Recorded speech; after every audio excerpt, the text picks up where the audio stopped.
পোনে গাটো ধুই আহিছোঁ আৰু ভাতকেইটা খাওঁ বুলি লৈছোঁ। এতিয়া সময় হৈছে প্ৰায় 10টা। আজি উঠাও মোৰ দেৰি হ'ল। বাকী মায়ে সোনকালে ভাতটো বনাই দিলে। মা এফালে ফুৰিবলৈ গৈছে। ৰাতিপুৱা খানা ইয়াতে আছিলে আমাৰ দাংবডি ভাজি, ৰঙালাও মাছ ভাজি আৰু দাইল। এনেকৈ ৰাতিপুৱা সাঁজটো খোৱা হ'ল। হে বেটি। আৰু এইফালে বেটি মানুহ, মই আৰু দেউতাক আছোঁহি দোকানৰ ফালে।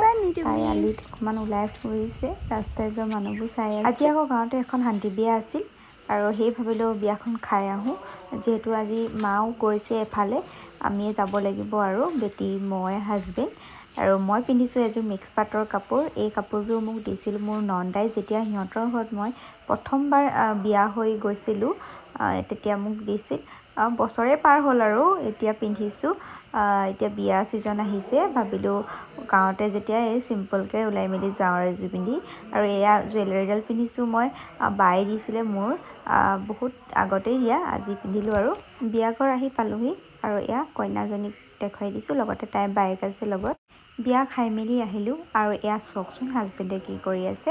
কাইলৈ মানে আৰু এখন বিয়া আছে, তাৰ কাৰণে কি পিন্ধিম কি নিপিন্ধিম আলোচনা কৰি আছিলোঁ।